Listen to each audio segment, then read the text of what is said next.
आज की कहानी एक खूबसूरत लड़की के बारे में है जिसके आकर्षण से स्कूल के सभी लड़के दीवाने हो जाते हैं। और इसके परिणाम स्वरूप वे क्या करते हैं, ये हम आज की कहानी में देखेंगे। कहानी की शुरुआत रेमोना नाम की एक बेहद खूबसूरत लड़की से होती है, जो अपने स्कूल की सबसे आकर्षक और लोकप्रिय छात्रा है।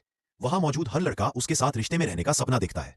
उनमें से एक लड़का एंडी है, जो एक दिन एक पार्टी में रेमोना को शादी का प्रस्ताव देने का फैसला करता है। हालांकि वह उससे बात करने में बहुत घबरा रहा है। उसकी एक दोस्त सिल्वी उसे प्रोत्साहित करती है और उसे रेमोना से बात करने का आत्मविश्वास देती है। एंडी को कुछ ड्रिंक्स पिलाने के बाद सिल्वी उससे कहती है कि वह उसके साथ जाकर डांस करे। एंडी हिम्मत जुटाता है और रेमोना के साथ नाचना शुरू करता है, लेकिन बहुत ही अजीब तरीके से। उसे इस तरह नाचते हुए देखकर रेमोना को वह थोड़ा भोला लगता है और इसलिए वह भी उसके साथ नाचने लगती है। इसी बीच एंडी को शौचालय जाने की जरूरत पड़ती है। जब वह वहां पहुंचता है तो शौचालय की हालत बहुत खराब होती है, इसलिए वह बिना कुछ किए ही बाहर आ जाता है। जैसे ही वह बाहर निकलता है, वह देखता है कि रेमोना दरवाजे पर खड़ी है। एंडी को चिंता है कि रेमोना को लग सकता है कि यह सब गड़बड़ उसने की है, इसलिए वह उसे जल्दी से उस जगह से दूर ले जाता है। फिर एक और लड़का बाथरूम में दौड़कर आता है, वहां फैली गंदगी देखता है और अपने दोस्तों को बुलाता है। वे सब एंडी का मजाक उड़ाने लगते हैं। बाद में एंडी अपनी मां के साथ घर लौट आता है।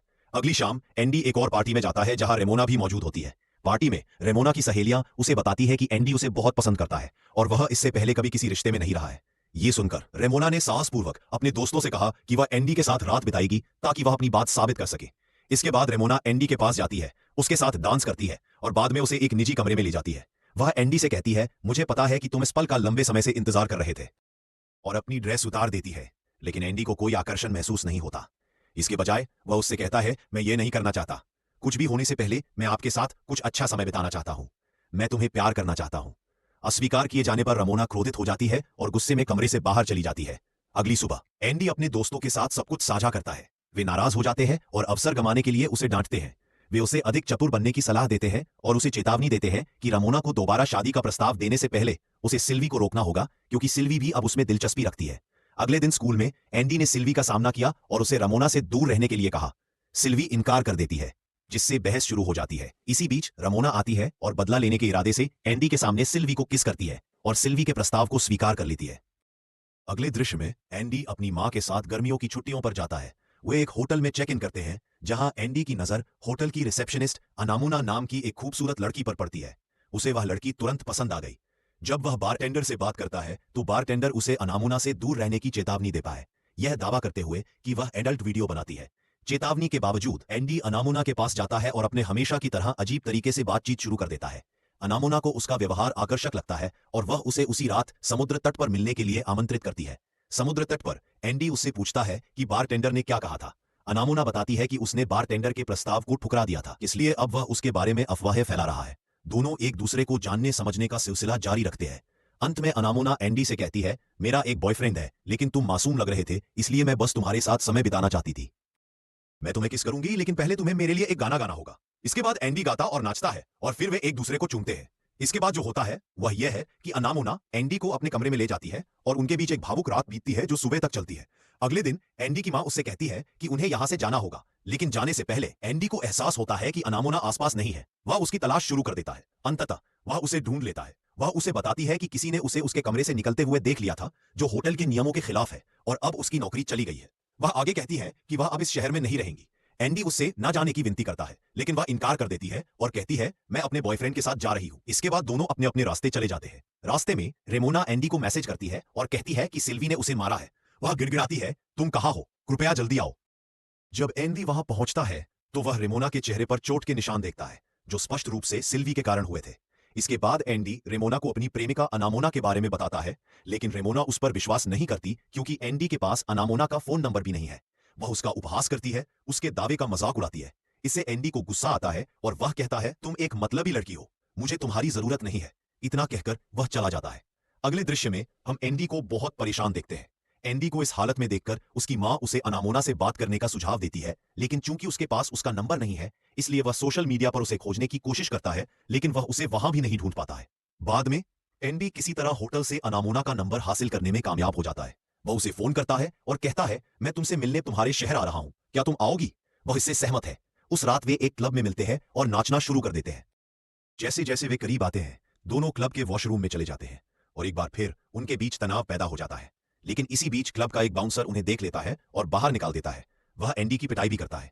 इसके बाद अनामोना एंडी की देखभाल करती है। जब एंडी उससे पूछता है, तुम अपने बॉयफ्रेंड को हमारे बारे में कब बताओगी, अनामोना जवाब देती है, मेरा प्रेमी बहुत अमीर है, मैं उससे इस बारे में बात नहीं कर सकती क्योंकि मैं उसके साथ रहना चाहती हूँ।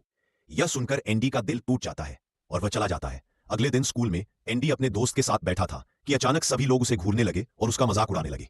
पता चला कि अस्वीकार किए जाने के बाद रमोना ने यह अफवाह फैला दी कि एंडी समलैंगिक है। इससे एंडी को बहुत दुख होता है। वह सबको सच्चाई समझाने की कोशिश करता है, लेकिन कोई उस पर विश्वास नहीं करता। एंडी बहुत दुखी हो जाता है। एंडी की स्कूल में एक दोस्त थी, एक भारी भरकम लड़की जिसे सब लोग कार्ला कहकर बुलाते थे। वह एक ऐसी इंसान थी जिसे एंडी हमेशा अपनी भावनाएं साझा करता था। जब वह उससे अफवाह के बारे में बात करता रहे तो बातचीत के दौरान वे एक दूसरे के करीब आ जाते हैं। और इस बार तूफान नहीं बल्कि भूकंप आया है। अगली सुबह एंडी के दोस्तों में से एक उसके पास आता है और कहता है, मुझे उससे दूरी बनाए रखनी होगी। तुम्हारे साथ देखे जाने की वजह से सभी लड़कियां सोचती है कि मैं भी समलैंगिक हूं। यह सुनकर एंडी ने रेमोना से बदला लेने का फैसला किया। वह अपना रूप पूरी तरह बदल लेता है और बेहद आकर्षक बन जाता है। उसका नया रूप देखकर स्कूल की सभी लड़कियां उस पर मोहित हो जाती है।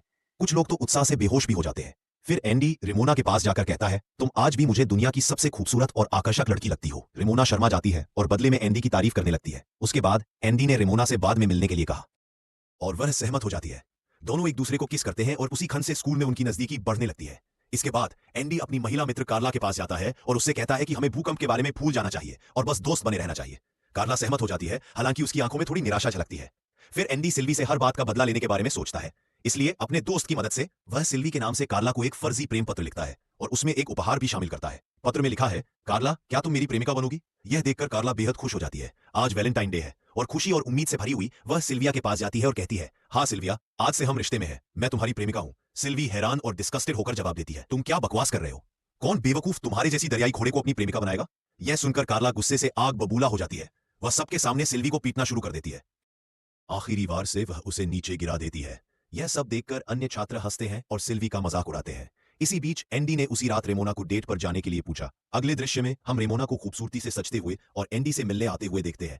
वह उसे एक प्रकाश स्तंभ पर ले जाता है और अपने दिल की बात कहता है। एंडी कहता है, जब भी मैं परेशान होता हूं तो मैं यहाँ अकेले आकर आराम करता हूं, लेकिन आज तुम मेरे साथ हो।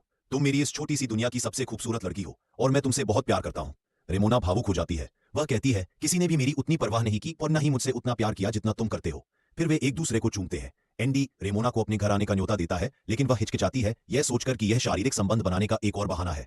उसे दुख होता है क्योंकि उसे लगता है कि एंडी भी बाकी लोगों जैसा ही है, लेकिन एंडी उसे आश्वस्त करते हुए कहता है, मैं दूसरों जैसा नहीं हूं और तुम यह बात अच्छी तरह जानती हो। अंततः वे एंडी के घर जाते हैं। वहां एंडी हल्के फुल्के अंदाज में उसे चिढ़ाने लगता है और रेमोना खुद को रोकने में असमर्थ पाती है।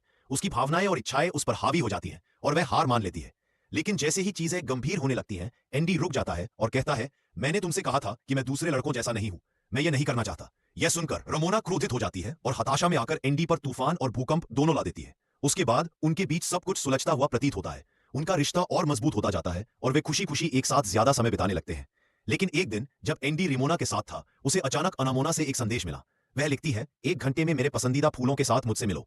मैं तुम्हारे शहर आ रही हूं। एंडी घबरा जाता है। वह रेमोना को छोड़ने का बहाना बनाता है और अनामोना से मिलने के लिए जल्दी से निकल जाता है। जब वे दोबारा मिलते हैं तो वे एक दूसरे को चूमते हैं और एंडी उसे अपने घर ले आता है। जब वे घर लौटते हैं तो अनामोना एंडी की मां के साथ अच्छी तरह घुल मिल जाती है। लेकिन इसी बीच रमोना एंडी को फोन करती है और उससे मिलने न आने पर उससे नाराज हो जाती है। वह कहती है, आज रात तुम्हें मेरे लिए फूल लाने होंगे। एंडी जवाब देता है, मुझे अपने एक चचेरे भाई के साथ बाहर जाना है, इसलिए मैं नहीं आ पाऊंगा। लेकिन रमोना जिद करती रहती है और आखिरकार एंडी कॉल काट देता है। अब एंडी असमंजस में है। उसे समझ नहीं आ रहा कि वह रमोना के साथ रहे या अनामोना के साथ। वह इस बारे में अपनी मां से बात करता है, लेकिन वह उसे कोई स्पष्ट सलाह नहीं देती है। तो एंडी एक फैसला लेता है। वह रमोना से रिश्ता तोड़कर अनामोना के साथ रहने का फैसला करता है। उस रात जब अनामोना अपने कमरे में थी, एंडी उससे मिलने आया और एक बार फिर उनके बीच तनाव पैदा हो गया। लेकिन आधी रात को रमोना एंडी को फोन करती है और उसे बाहर आने के लिए कहती है। जब वे मिलते हैं तो वह उसे चूमती है।